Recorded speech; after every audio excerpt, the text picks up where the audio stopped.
challenge is how can you build a brand and a package that very quickly, within 2 seconds of looking at it from 6 feet away, someone gets a sense of like, here are the reasons that you should buy this product. Retail is a very hard game to get into. For us, I think it worked because category was big enough. Retailers were excited about us bringing innovation to the category, and it fit with like where our consumers' behavior pattern was. The other thing about retail, it's slow. Stair-stepping up every like 6 to 12 to 18 months, the number of retailers that you're getting in. And if you don't perform in any of those retailers, you basically get pulled out within like a year or two. The food system, especially in the US, is just deeply broken, right? Today we have a system that subsidizes anywhere in the range of like $4 to $6 billion a year on 3 main like cash crops, staple crops, corn, soy, wheat. And because these products are subsidized, they're artificially cheap. And because they're artificially cheap, they get into everything and are currently on a path to bankrupt the US if from a healthcare cost standpoint, if things don't get better. Most of your time on the TrueMed stuff?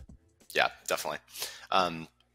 It is a more than full-time job at this point, which is it's also been super fun. Like I felt like I kind of took a gap year a little bit in a sense, like stepped out of the day-to-day for Kettle Fire, stepped out away from like Perfect Keto and Shirley from any sort of active standpoint, and spent a year looking like what I wanted to do next. And TrueMed kind of was the thing that I decided on, and it's been really fun to like dig in and like sink my teeth into something again.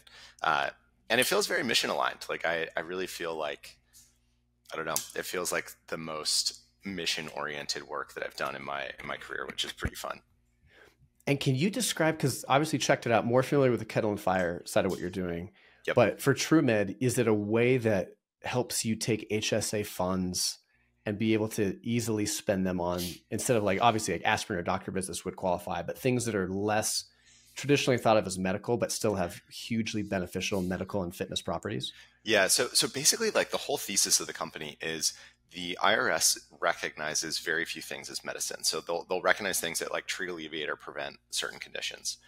That made sense when HSA FSA legislation was written in like the early 2000s. Like most of the country did not have a chronic disease. Today, like 85% of Americans are overweight or obese. Like almost 93% have at least one metabolic condition or are at risk of like some sort of chronic disease. And if you look at the studies, basically studies support the idea and the fact that like the most efficacious treatments are things that we would consider like root cause disease, like exercise, diet, supplementation, sleep aids, things like that.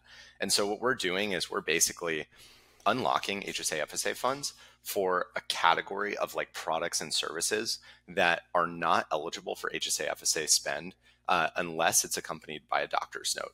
And so we've built this like payment tool that like an Athletic Greens or Eat Sleep can install on their checkout that allows their customers who qualify to use HSA FSA dollars when they check out to purchase like some of these different products. So we've signed up like a couple hundred merchants at this point and are making it so that they can offer their customers HSA FSA as like a way to save money as they're buying, some of these more expensive like medical products.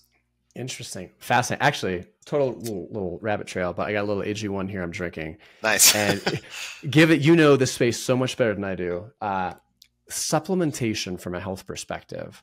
I mean, we can use AG. If people are listening and don't know AG1, I'm guessing most people do. It's been at probably top advertiser on podcasts for the last 30 years.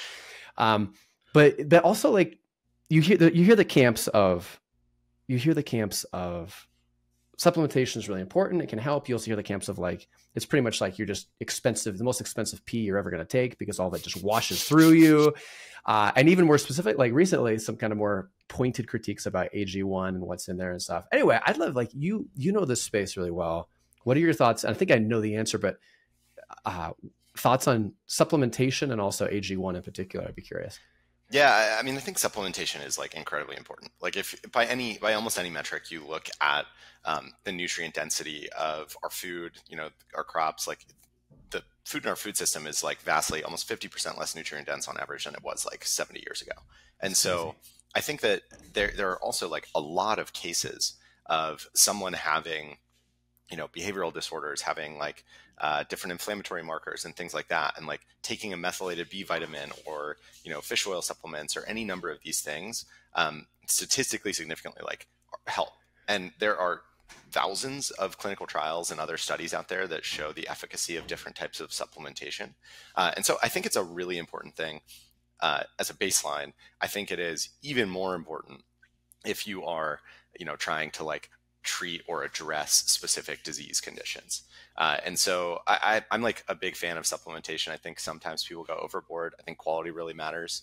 But yeah, I do think that it's an important part of like anyone's sort of health stack, which kind of to the AG1 point, I think that optimally people are getting almost everything they need from like whole food sources. I think unfortunately most people, that's not the case. Like most people are just not getting their entire, nutrient, macro, micronutrient load that they need from whole food sources. And so for something like an Athletic Greens, I think it is actually quite useful to take on a regular basis. I do think, with some of the pointed criticisms that have been leveled towards them, I think that it would be great if they were more transparent around, like the exact like dosing and amount and everything like that that's in their product. But I take it, and I think it's like actually a very useful sort of cover a lot of your bases type thing, especially because they've started to incorporate probiotics and like other mushroom and adaptogens into the sort of AG like one daily thing. And so I tend to think it's like a very useful product for people to just like cover their sort of daily nutritional bases. Nice. This is where I tell people to go to a certain URL with my affiliate kickback code and buy AG1. So it'll be in the show notes. Nice. You have one too? No, I'm kidding. I'm totally kidding. I know. That'd be they're everywhere. Let's take your entire statement and cut it off right at the knees. But yeah, supplementation is interesting. For people who listen, there was a podcast I did, I don't know, maybe a month or two ago, did some blood work. And sometimes the stuff you would think you're fine on, it's not always intuitive. Like I live in Tucson, get a lot of sun, but I was deficient vitamin D, which totally shocked me, and like was deficient in salt. So the kind of the doctor who went through the blood work was like, yeah, I mean, load up on the salt, man, like salt all your food, which is like exactly the opposite of what most people would tell you. So I think it's so interesting. You have a business that is focused on something that you're deeply passionate about, the health and wellness space. And so I want to, probably our conversation will probably oscillate between like health, wellness, and also business building and stuff. But I have this idea and kind of this thesis about the world. I want to see what you think about. I thought like 10 years ago, I used to think that following a passion or being deeply passionate about your niche was not that important, and maybe even sometimes a liability because you couldn't be objective about it. But I fast forward to like 2024, and I feel like because things have got so much more competitive, because storytelling is more important, because it's harder than it used to be, that passion can help you stand out more, have a better product, all these things. That actually being deeply passionate about your product is a huge advantage, much more than it was 10 years ago. And I see that in you, like what you've done with Kettle Fire and your health. Anyway, would you agree, disagree with that, and to what extent? Oh, I 100% agree. I think I would agree for a different reason though. The thing like that I have thought about from working on a problem that you're passionate about, or a space that you're like just fundamentally like deeply interested in. I think it's less like storytelling, although that helps. And I think it's some of that. I think it's actually just like a math equation. Like for me, because I'm actually interested in this topic of like health, wellness, food systems, stuff like that. Like I basically spend so many of my waking hours, like, when I'm off the clock, I'm not working. I'm like reading a book on nutrition, or I'm reading a book on like, I've recently finished a book again in my free time called To Die For, which was talking about the toxic load that's in like a bunch of our clothing and stuff like that. And like, there's no immediate business application of that. There's no like thing that I'm like, I'm reading this book for TrueMed, or for Kettle and Fire or whatever. But it just is increasing my body of knowledge. And, then I connect with people over these topics. I like get introduced to people all the time who are interested in health and wellness and this kind of stuff. And I just think if the like more tightly coupled your interests are with your normal life and your business life, you just get all of the access to like connections, other people, information, people that are building stuff on the frontier, on the edge of a given space, almost for free. And it means that I get to like work way more than other people, just because like my work also is my life and it feels like play. It's like this kind of mishmash of things. And I like previously I started my career buying different like software as a service companies. And that, like, as soon as I was off the clock, I was off the clock. I was like not reading about SaaS. I was not reading about like, small cap M&A. I was like, this is done. I don't care about this. And this is like the total opposite. And I have been really kind of floored by the benefits, and just by how much amazing stuff has come from me doing these, doing the off the clock stuff, and how it's had a positive impact in my life generally. Interesting. I got to ask on the SaaS side. You have so many people in e-commerce. This is just human nature. Grass is always greener. But in e-commerce particularly, all of online has gotten harder, but I think e-commerce in particular has seen some of those headwinds. Yep. How did you like running a SaaS business versus an e-commerce business? Maybe you can even take the interest level. I'm guessing your SaaS businesses were not related to health and wellness. Maybe they were. No. But if you can be objective about just business model wise, which one did you like better? Oh man, I mean, from a pure business model standpoint, SaaS is way better. Like, I think that e-commerce is not an easy way to like make a buck. And if you have the options and you're purely optimizing for making money, SaaS is like so much better. I mean, basically, we were buying small companies in the developer tool space. We would buy them, we would raise prices a little bit, people wouldn't churn, and then we had these like very profitable businesses with no fixed costs, no inventory, no anything. I also personally bought a software company that I bought personally, and it was doing like $1 million a year with one person working part-time, and it was just like 90+% profit margin. And that kind of doesn't exist in the e-commerce world. Yeah. And the minute it does, like all of your Amazon competitors basically are like, oh, I should copy that and do it immediately.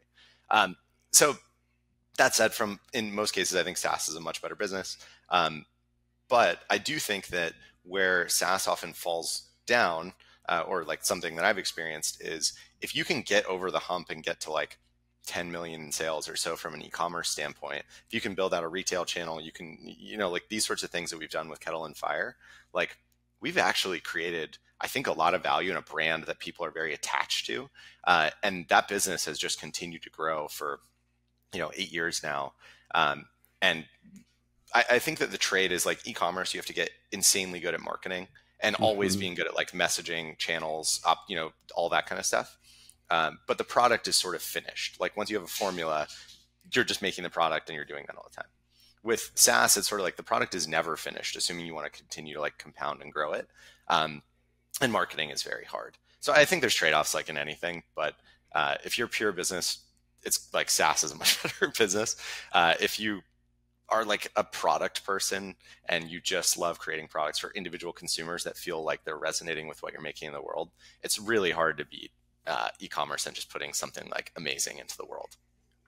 Yeah. I know people that I've read and talked to said you're a phenomenal marketer. I'd love to know like how marketing has changed for you over the years, because you started Kettle Fire, I think in 2014. Is that correct? 2015. So almost a decade ago.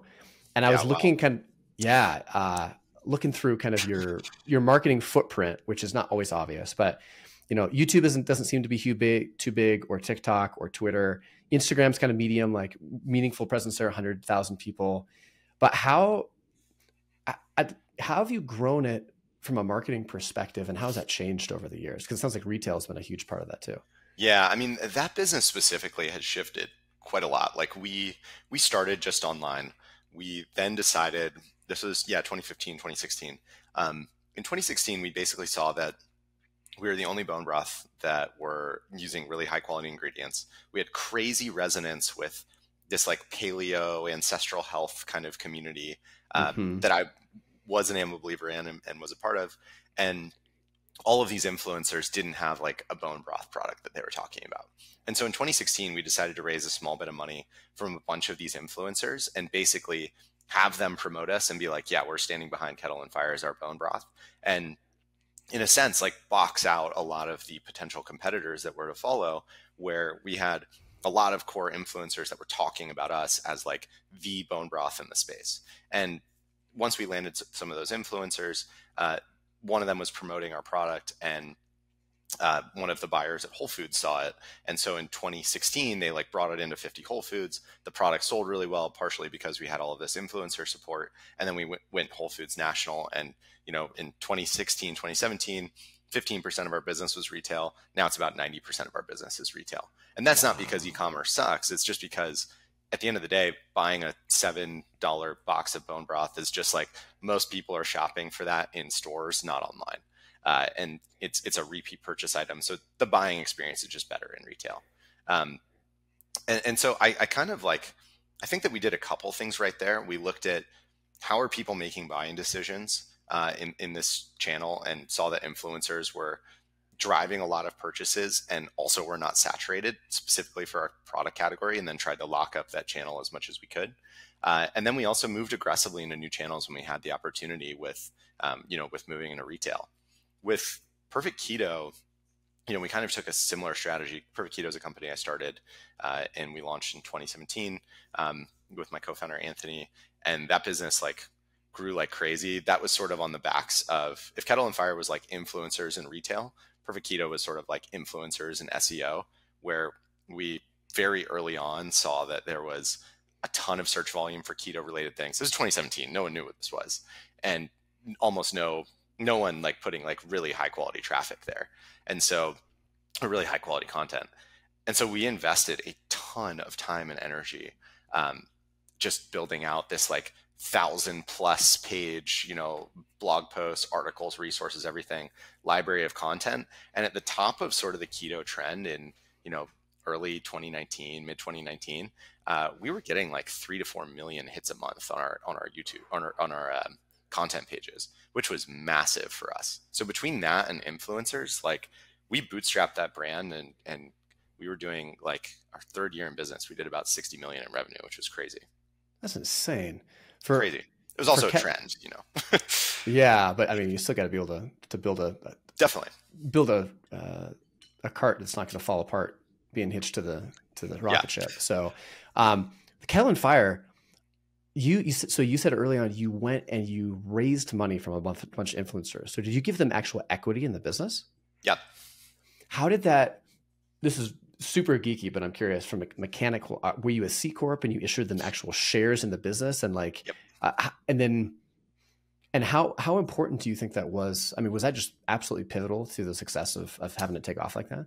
I think it was pretty important. I mean, so yeah, we were a C Corp, and we basically did two things. We raised some money because we were growing very quickly, and it was just good to have like a backstop. Also from, when I launched, I was like, this will be a lifestyle business, and after a sort of period of time, got more confident that this was a big enough opportunity that it meant we should probably consider raising at least some amount of money. So we raised 800 grand in 2016, not very much. Cause I was like, no matter what, like, even if we sell for like 20 million, like, this size of raise will support that size of exit. I think it was really important for us to do for a couple of reasons. Like the money just candidly meant that we could take more swings from a marketing standpoint. Like we invested in Tim Ferriss's podcast and advertising on that, Joe Rogan's podcast and advertising on that in 2016, 2017, when like people didn't know what bone broth was. And, those were both like 70 to 80K media buys, if I remember correctly. And that was really useful to like grow the category. The most useful thing though, I do think, was we had these influencers come on and we said, hey, if you are going to promote our product, basically we'll pay you a commission, just like any sort of affiliate influencer deal, but we'll also give you a chunk of equity for like all of the sales that you drive. So if you drive like $100,000 in commission, where we're paying you like, paid cash commission, we'll also give you like another 50 grand, 100 grand in equity, whatever it was. And I think that was really useful because it meant that we had these influencers that are like often in conversation who are sort of aligned in like growing Kettle Fire equity value. And for me, it meant that, I have people like Mark Sisson and Ben Greenfield and Wellness Mama that are talking about what we're doing and incentivized to grow the pie for us. And like, I get to be the beneficiary of most of that. I mean, I have to run and grow the business and do a good job doing that. And for them, they're like, great, I get to talk about a high quality product that I believe in. And, if things go really well, which they have, like, it'll be a pretty material outcome for me. And so I do think that was like a pretty good, it's something that I'm like very glad that we did in retrospect. Yeah, absolutely brilliant. Did you have to spend a lot of time Were you a known entity at the point when you approached those influencers and kind of pitched them on your product, or did you have to do a lot of education alongside of the carrot of the commission and the equity to get them on board? We had to do a fair bit of education. We had some relationships that and at that point knew some people in common that made these introductions and kind of had a vouch and everything like that. But for a lot of these people that very much believe in the ancestral health principles, a lot of them were talking about bone broth quite a bit, but they were talking about it from the standpoint of making it at home, or here's why you should incorporate this thing in your diet. And the reality is, for most Americans, no one's like, man, I really have a spare couple hours, a couple times a week that I would love to use making bone broth or something like that. And so when we sort of had this product that fit with a topic they had already been talking to their audience about, and that they could actually monetize by promoting to their audience, I think that was just a good sort of product channel influencer fit that meant that they ended up talking about it quite a lot. Yeah. And I didn't cover this at the top, and kind of embarrassing to say, what's the sales pitch on bone broth? For people listening, myself included, who are kind of maybe a little familiar with it, it sounds healthy-ish. It sounds, but why to me, I think okay, this is chicken soup, kind of stock. This maybe has some health benefits, but you build a whole brand about it. Why is it so powerful? Yeah. So a couple things. It is, one, an incredible source of collagen. It's also a source of full spectrum amino acids. And so if you are the average American, mostly what you're eating when you eat animal protein is you're eating cuts of muscle meat. So, steak, chicken breast, things like that. That is great. It's very high protein, but you're missing sort of the many of the amino acids, collagen, multi-types of collagen, glycine, and the like, that are mostly present in the connective tissues and in organ meats. And so if these things are literally the building blocks of your gut, skin, and joints, they are massively helpful for skin health, inflammation, leaky gut, all these sorts of things. And also, as a society, we basically have never before consumed so much protein and so much meat without also consuming these different amino acids that help with digestion, that help with rebuilding some of the connective tissue and things like that in your body. And so I think that if you are to make one or two interventions from a health standpoint, consuming a lot of these collagens and amino acids in their most bioavailable form, i.e. bone broth, on a regular basis, is a very strong nutritional intervention that a lot of people are using. And if you look, every culture throughout history basically has had a sort of cultural food of eating some sort of bone broth or connective tissue that has been cooked for a long period of time. The reason that people are oh yeah, when you get a cold, have chicken noodle soup, it's not because of the noodles or the chicken. It's because it's cooked in this, basically bone broth. And now, since basically the 1970s, Campbell's and a bunch of the other big food companies don't actually use real bones in making these ancestral and very culturally relevant food products. And so in my view, bone broth is a sort of a nutritional powerhouse that we are trying to bring back into the American diet. It's interesting. I read through, you've got a fantastic newsletter we'll talk about here in a few minutes. Really well researched, really in depth, well cited scientifically, which I thought was really cool. Some of the stats in there are kind of mind boggling, but one thing that stood out to me was the ingredient list difference between ketchup in America versus ketchup in the UK, right? In terms of just all the fillers, the corn syrup versus the UK. I'm kind of simplifying here, but it was pretty much salt, tomatoes, it was pretty straightforward. That's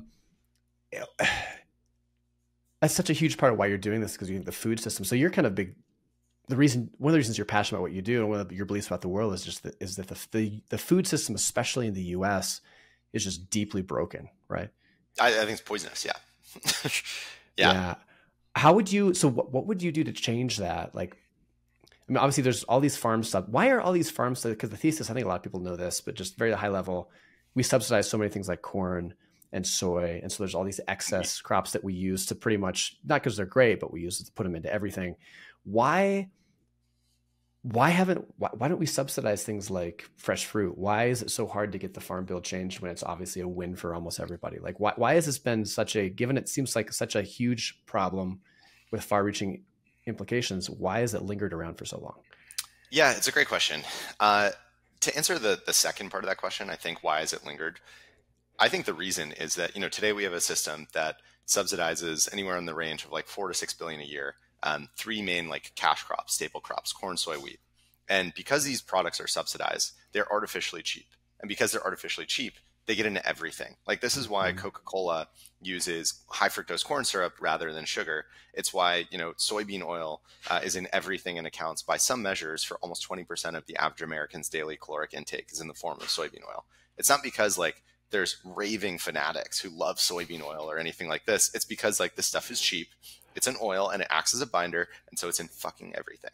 And like, this is, I think, one of the original sins in a sense of our food system is we initially had a bunch of these subsidies that came about post World War II, mostly in an effort to encourage sort of stability. Like there were some bad weather swings and farmers lost their crops and all sorts of stuff. And there was this big effort to introduce this program that made it try to introduce like price stability, basically. So if you're a farmer, we're going to introduce this sort of crop insurance program and these subsidies that make it impossible effectively for you to lose money when you grow these products. Now, you're not making almost any money, but it's impossible to lose it. And so they subsidize the creation of these corn, soy, wheat generally. That's where most of these subsidies go. Because of that, most farmers converted to large farms that are almost exclusively growing corn, soy, wheat. And because they're almost exclusively growing corn, soy, and wheat in these massive monocrop sort of operations, they also are investing a ton of money in genetically modifying these crops and to make sure that their yields are high, they're like pest resistant, all this stuff, and also spraying them with like more pesticides than any other type of crop that exists. And as a result of this, roll this forward, 40 years now, you basically we have a system where many of the crops that are grown in the US are these sorts of three staple crops.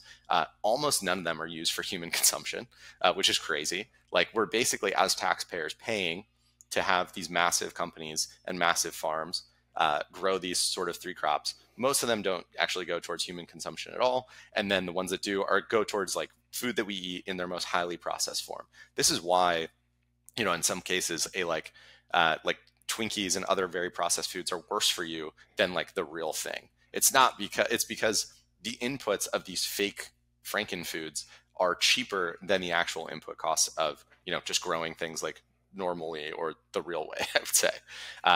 And I think that this is one of the biggest things that just needs to change in our food system, period. And why it won't is because you currently have a bunch of these companies that know how to lobby and they know how to tell stories in DC and make sure that this sort of like cash cow of this multi-billion-dollar a year subsidy just doesn't change and doesn't like impact them. Like Bayer Monsanto makes a ton of money selling seed and fertilizer to these large farmers that are basically growing these sorts of cash crops. They're very much not incentivized for a free market where, consumers can basically make choices that say, maybe I don't want the most processed version of X, Y, or Z product, or maybe I want to buy more fruits rather than, something with corn, soy, and wheat. They're basically making a ton of money, and they know how to use lobbying to prevent that from happening. Very unfortunately, I really do think this is like one of the highest leverage interventions that we could make. And the last thing I'll say on this too is just to give you a sense of how messed up the like farm bill is and the subsidies thing is tobacco gets 4 times more subsidies than fruits and vegetables. Which is just like, what? I didn't think that anyone wanted to subsidize tobacco. What is going on? I saw that in your newsletter, and that was one of the stats I wrote down that just blew me away. It seems like, if you were, President Mayors came in and had executive, your first day in office, you're like, okay, I'm going to beat around for a month. I'm going to write a bunch of wildly controversial executive orders. Would 90% of it be, getting rid of the subsidies, subsidizing fresh fruit, vegetables, other healthy foods? I feel like part of it too, I feel like this is part of so many things, whether you look at like the medical system or you look at AI or you look at the healthcare system, is looking at the people who are going to lose and say, hey, we realize you have a massive vested interest here in keeping the status quo. We can't keep the status quo forever, but we're going to at least have a gradual walk down where you're not going to lose everything just immediately. So maybe to farmers, be like, hey, we're going to phase this out over 10 years, or we're going to give you, tax credits to do other things. Because I feel like that's a huge part of so many big changes that are not thought of. Is like, yes, the end state would be better in X, but how do we get the people who are going to not benefit from that change on board with this thing that's not good for them, but is good for the whole society? Totally. Yeah, I think that doing something like that would be important and useful. I do think though that there is this like insidious element of our current system, frankly, is if we were to change things tomorrow and say like, hey, subsidies are done starting tomorrow. It's not like individual, like when you say farmers, you think of like small mom and pop operation that is going to lose out, and they're like lovingly growing their corn, soy, and wheat, and getting paid subsidies to do so.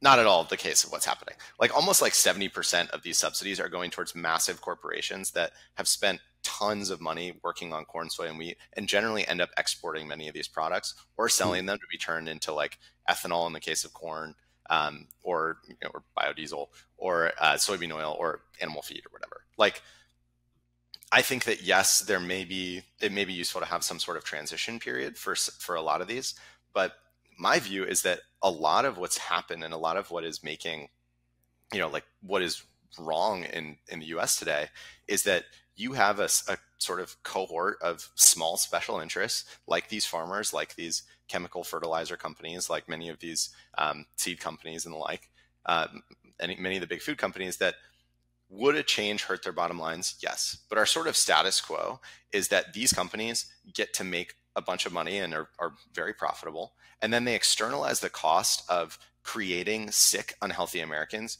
onto the US taxpayer via the US healthcare system. And if that is the equilibrium, like I just think that it is a moral imperative that we shift the economic burden of, making less money. Like, sure, yes, maybe Campbell's or Coca-Cola or whoever is slightly less profitable. But if that results in, not having the sickest generation of Americans that we've ever seen, not having record high healthcare costs, like I think the math massively pencils out. And I think that the thing we can't keep doing is cannot continue to privilege special interests at the expense of literally having the sickest generation of Americans that we've ever seen, and are currently on a path to bankrupt the US if from a healthcare cost standpoint, if things don't get better. And like fundamentally, this is where I kind of disagree with a lot of healthcare people, economists like this. Like, people talk about healthcare costs are going up. Yes, sure. They definitely are. Healthcare in the US is expensive and needs to be way better. That said, almost no one is talking about the fundamental thing, which is like, we are sick as a country, and the average American is sick and has a lot of issues. And if we took levels of chronic disease back to where they were in 1970, healthcare would not be approaching 20% of GDP. It would be about 4%. And like, that I think is the core thing. Like, we can debate healthcare costs all we want, but in my opinion, the biggest thing is like, we just cannot have a healthy country made up of sick people. And that's effectively where we are today. Yeah. It does seem like there's a lot more interest, and maybe it's just in entrepreneurial circles. Maybe it's just, kind of me noticing it because I'm more interested in it, but it does seem like there's much more of a focus on preventative medicine, on health. Was reactive for so long in the US, and I don't know about the rest of the Western world, but it seems like there's more and more people thinking about this more carefully from a proactive perspective, as opposed to let's just treat the disease, and from a health food perspective, like you're talking about. Have you seen that? Like, do you feel like we're headed in the right direction? I don't feel like we're headed in the right direction, but I do feel like this is like a movement that is starting to come about. I mean, if healthcare spend around $4 trillion a year, would you guess how much goes towards prevention? Oh, I love these games. I would say 4 trillion. I'm going to say sub 5% goes towards prevention. Yeah. So it's about 1%. Oh my gosh. 1% of the entire 4 trillion goes towards prevention and wellness. And the reason for this is because, again, like our current healthcare system is built, it was basically like built and constructed post World War II, where the default assumptions going into it is like, the average person is healthy.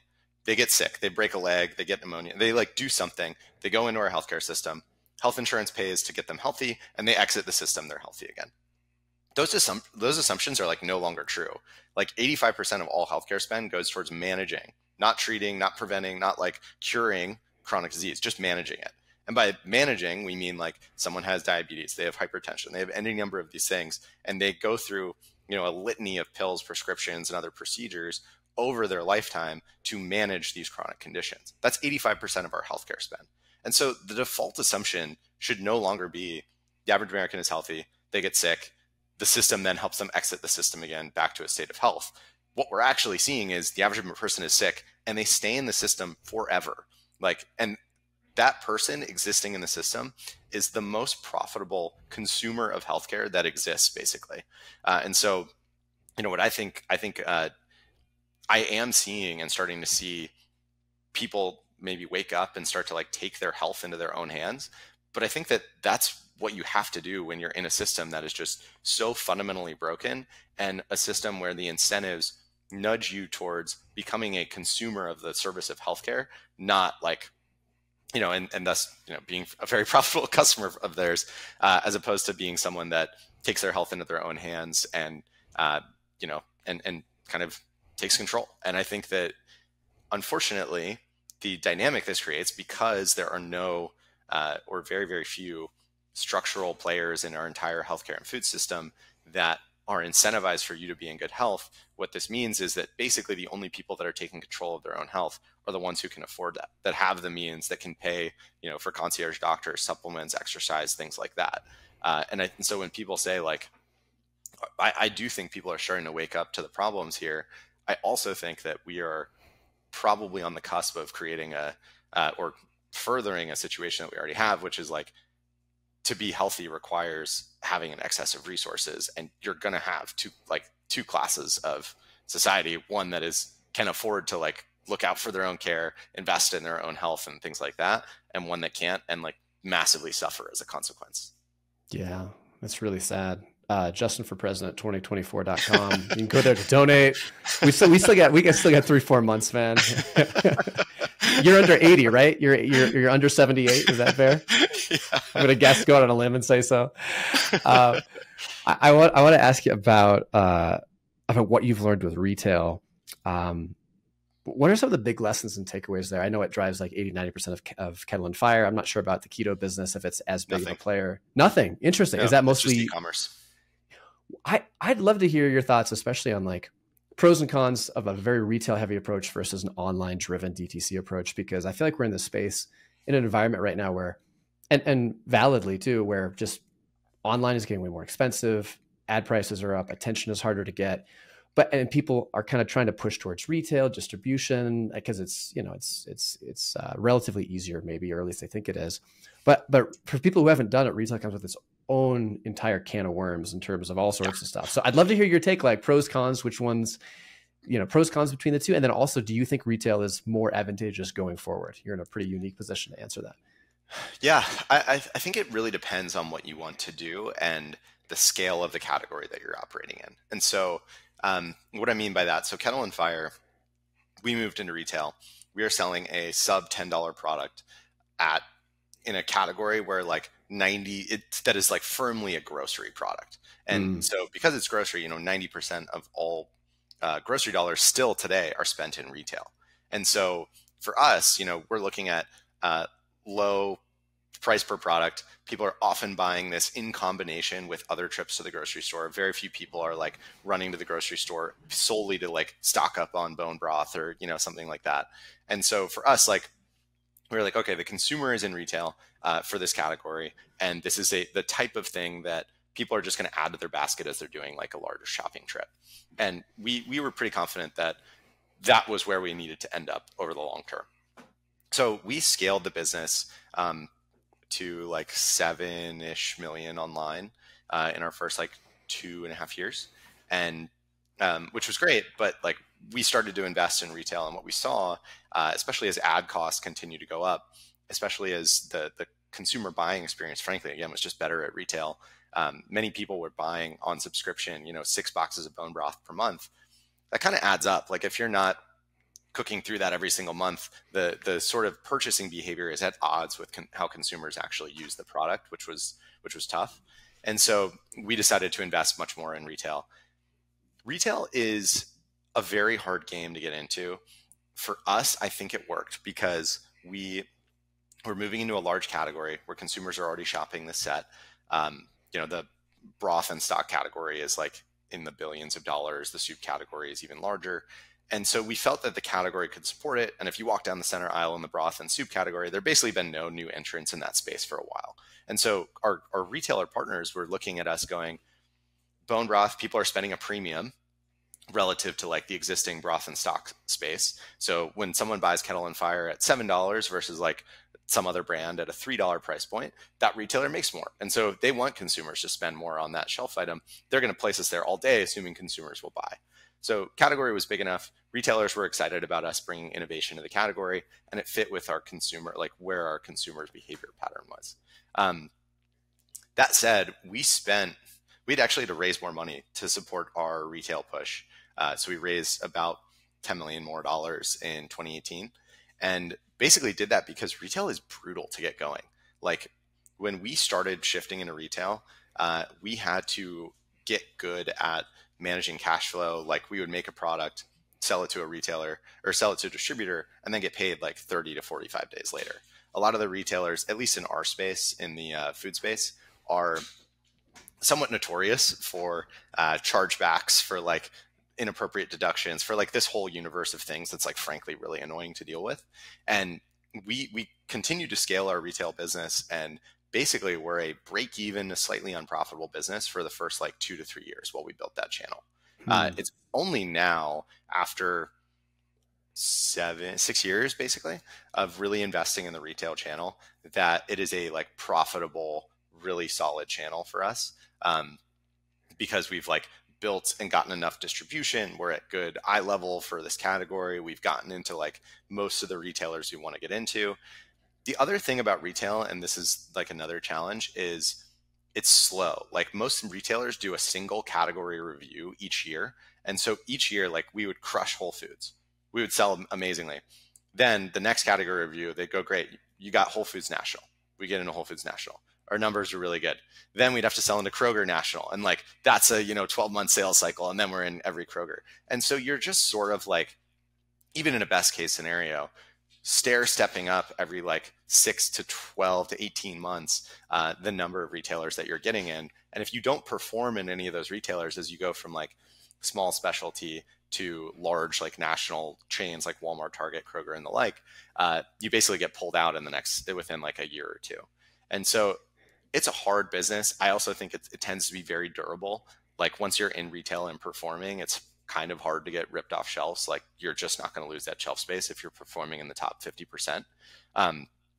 But I do think that it works much better for lower price products in staple categories than it does for a specialty item like Perfect Keto. So like Perfect Keto, everyone is going to buy bone broth, or everyone's buying broth in stock. The question is, are you going to trade up for Kettle and Fire bone broth, or are you going to buy, normal stuff? For Perfect Keto, not everyone is buying like keto supplements and keto focused snacks. So we tried to go into retail.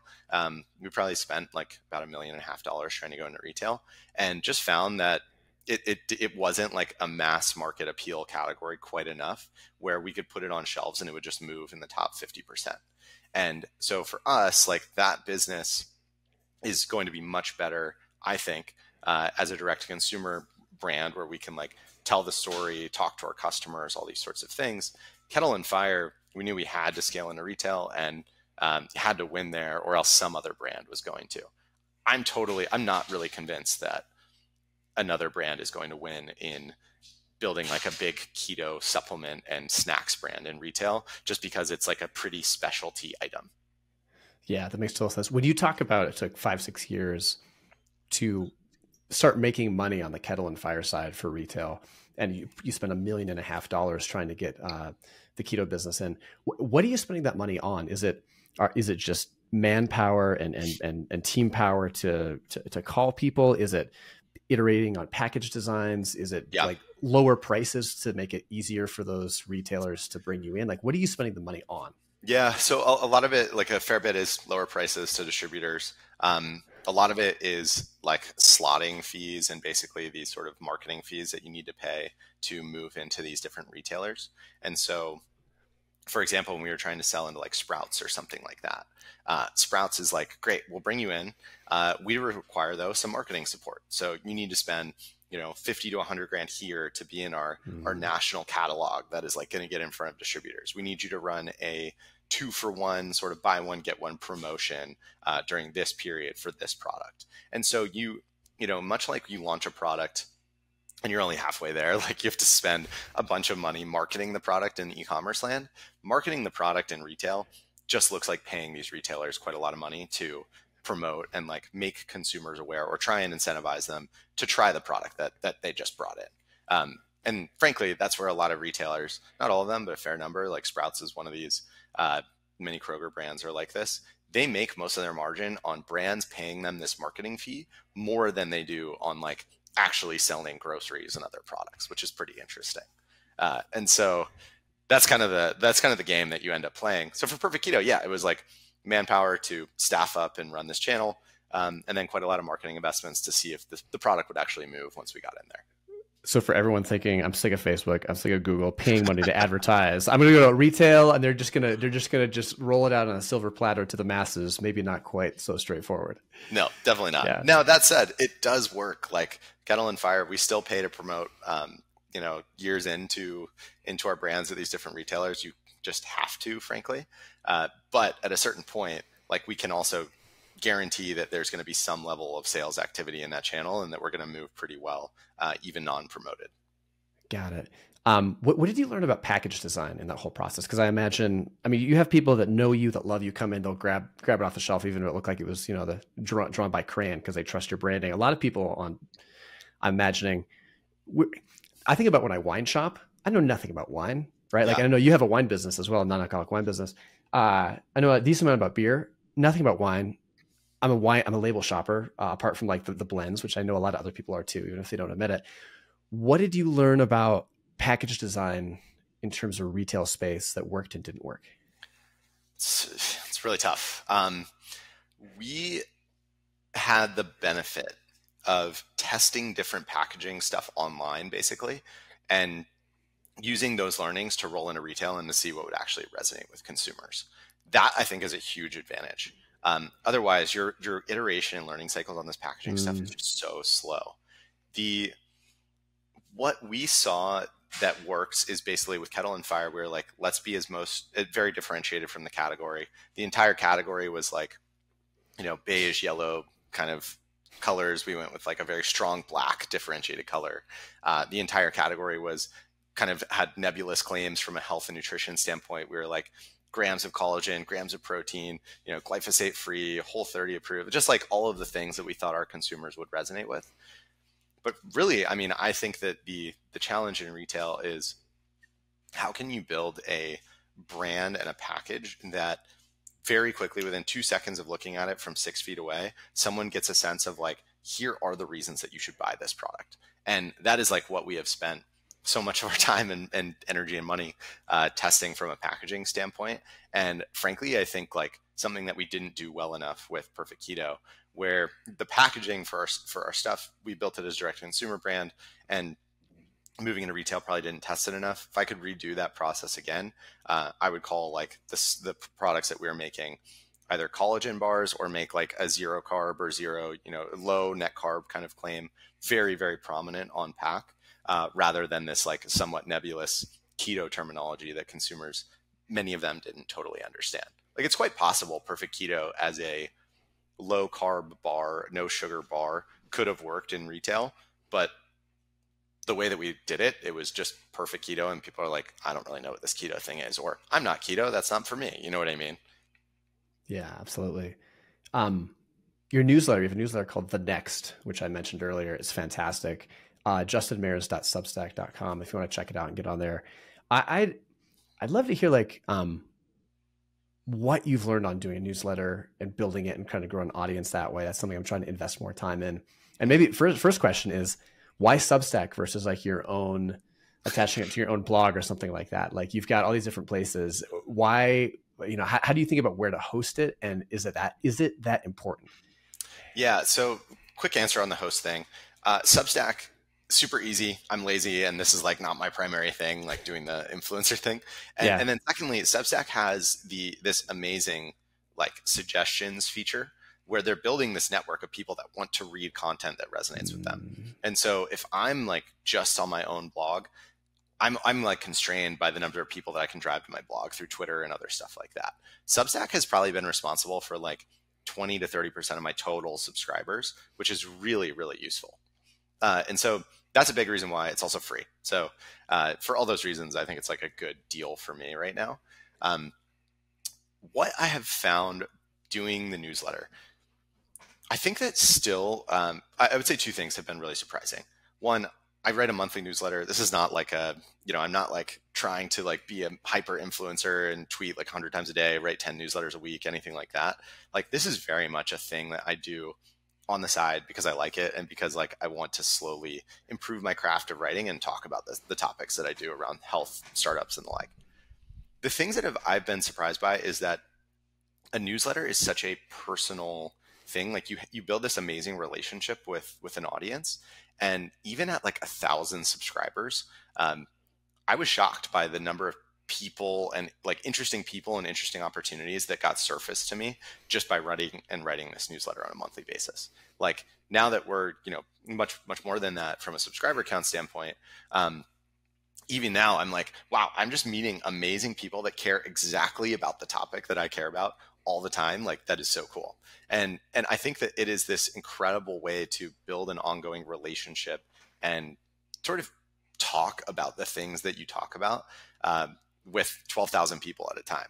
The last thing I would say too is that I've been really surprised by how useful it is, even as like a way to create a high amount of context with people that I know or work with professionally, where I've gone to meetings where someone will be like, oh, I just read your recent posts. Like, so cool that X, Y, and Z is happening, or that you're digging into this topic or whatever. And it creates this much closer kind of relationship that I think is like very, very hard to put a price on, but feels to me very valuable. Like I've 4 years or 5 years into writing my newsletter. I guess, yeah, 4.5. And I'm like still consistently amazed by how many amazing people I meet from it, the random opportunities that come from writing that post or from writing monthly, and just like what a positive thing it is in my life, even though I am probably doing a 2 out of 10 job out of, at what I think I could be doing from a newsletter standpoint, just because I'm purely time constrained.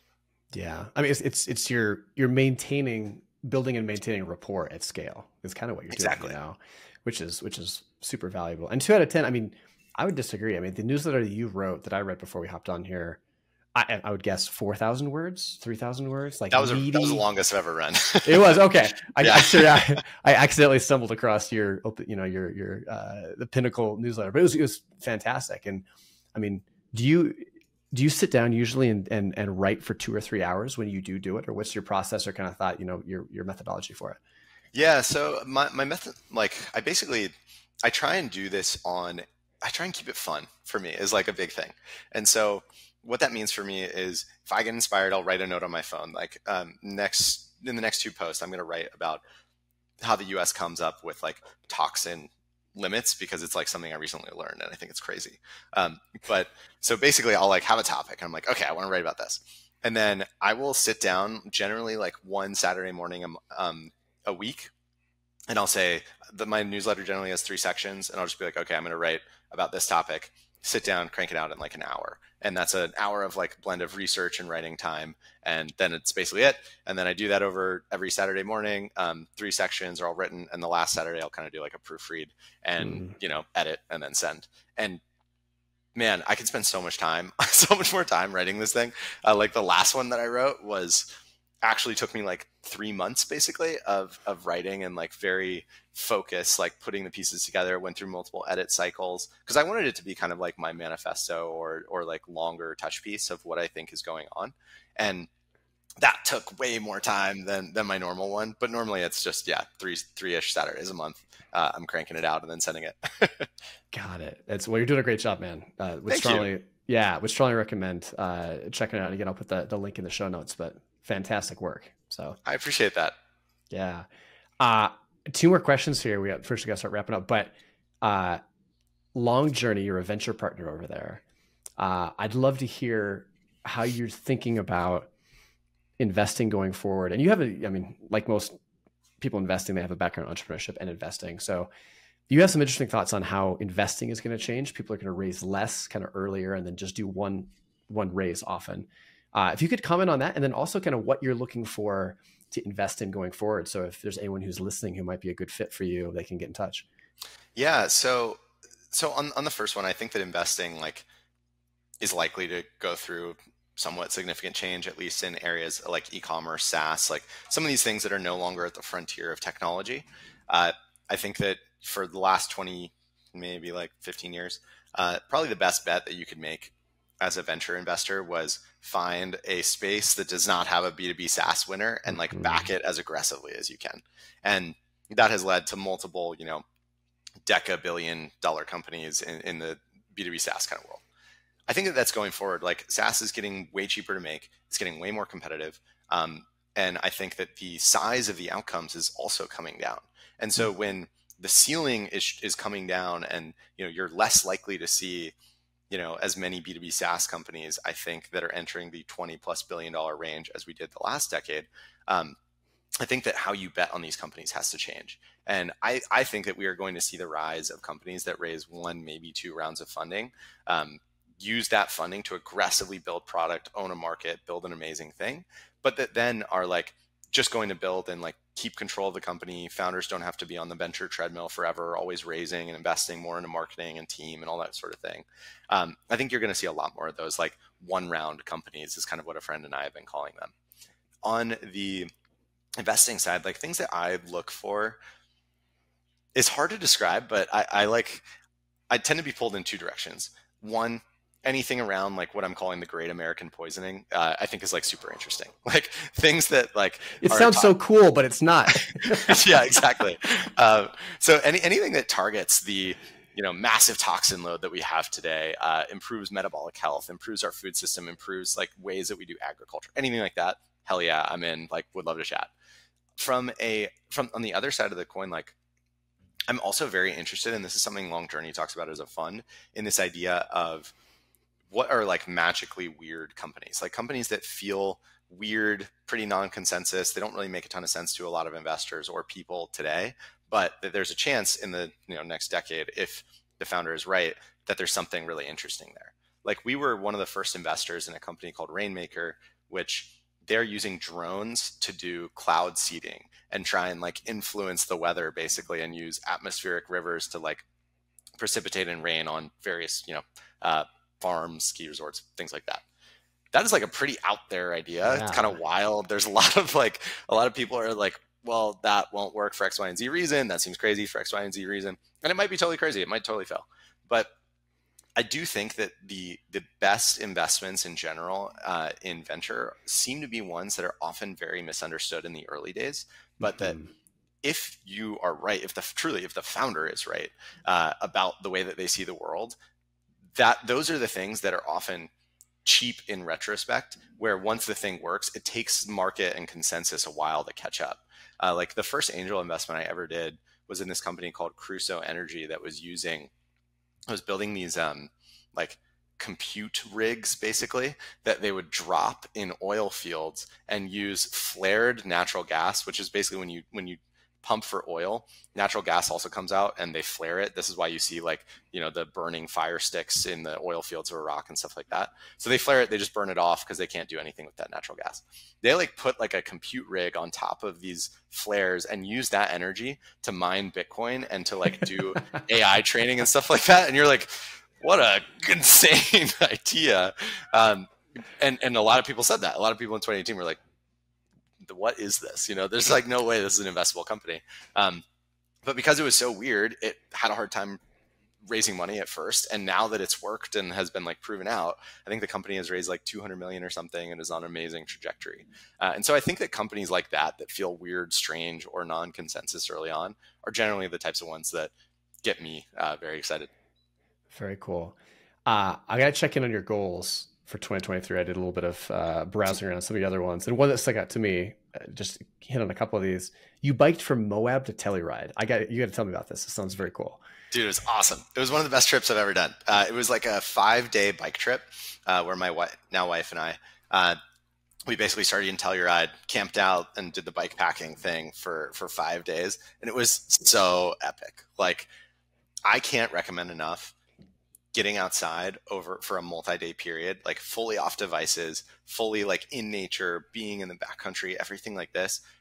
It was just like an unbelievable experience. And 2 days into it, I feel like I don't know, I'm a relatively busy guy. I have like a lot going on, I feel like, in my head at times. And my wife was just like, you feel so different, like taking you away from devices, taking you away from like information inputs, taking you away from like thinking about your businesses in a what's going on today standpoint. She was like, you just feel like a completely different person, way more relaxed, easier to laugh, happier. And I was like, yeah, I really need to do this a couple times a year. And frankly, just being on a bike for hundreds of miles over 5 days was a fantastic way to do it. Yeah. Have you been doing any other bike packing, or was that your kind of first trip, or have you been getting more into it? That was my first trip. We're going to do another one this summer in France, which I'm excited about. Oh, nice. Yeah. That's amazing. The Moab to Telluride itinerary sounds fantastic. I've gotten into bike packing, not a ton, but probably done half a dozen trips over the last 4 or 5 years. Nice. And it's yeah, like you said, it's so fantastic.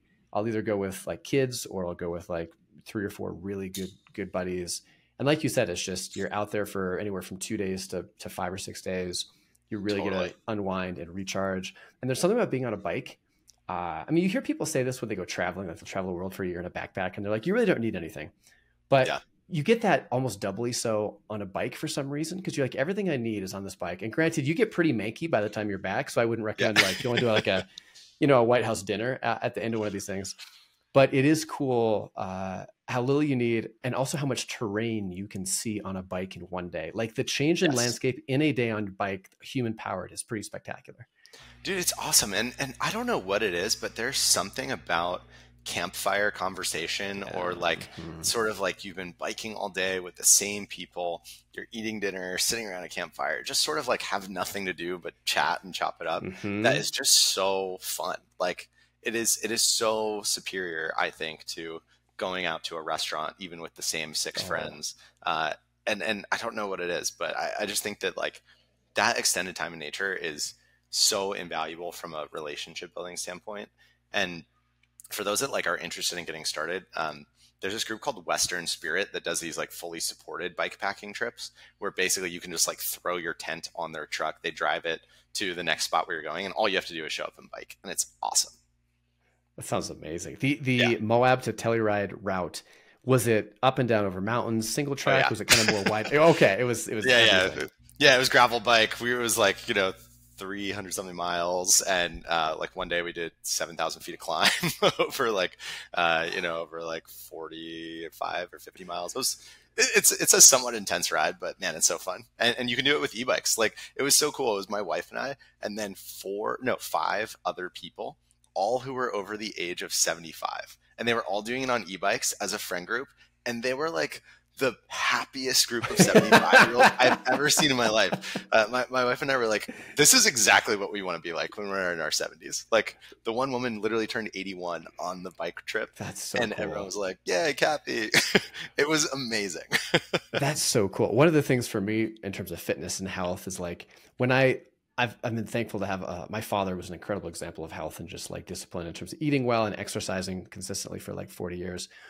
And now he's in his 70s, and like I was mountain biking with him this weekend, right? Like, and seeing people like that 81-year-old you mentioned. I mean, even on an e-bike, to be out for 5 days camping at 81, most 81-year-olds are not going to be able to pull that off. Totally. Most 65 or 70-year-olds are not going to be able to pull that off. I don't think either of our presidential candidates could do that right now. Well, yeah. The third one, Kennedy looks like he might be able to swing. That's fair. Maybe not, but yeah, like, anyway, so for me, seeing people 60, 70, sometimes even 80s out doing that, for me is such a good motivator on a health perspective to try to like keep your body up, because it's so inspiring to see that. Love it. I totally agree. It was so inspiring. We were like, we want to be these people when we're older. It was so great. Yes. Yeah. Last question, inside baseball. What was your bike setup that you were riding with? Was it a hardtail? Was it a gravel bike? What were you riding to your gravel bike? It was an Ibis Haka. Oh, nice. Okay, cool. Yeah, it was great. Held up super well. Very cool. I have a new gravel bike coming today in the mail, so it'll be new. What'd you get? Which is I got a Salsa Cutthroat. Nice, dude. That's awesome. Yeah. Are you familiar with the Tour Divide, that trail that goes from Banff down to Mexico? No, but it sounds amazing. You should check this out. So this is a mountain. I think it's one of the longest gravel dirt trails, either in North America or maybe the world. I'm probably going to get fact checked on this pretty hard, but it's 2,700 miles. It kind of traverses the continental divide, goes from a little, maybe a couple hundred miles or 100 miles inside of Mexico or inside of Canada down to Mexico. Stunning scenery. It's a race, and some people will do it in like 14 days. Anyway, it's just a stunningly beautiful, long, really hard, epic ride it's on the bucket list. So you should check it out. I think you dig it. I definitely will. This looks amazing. Yeah.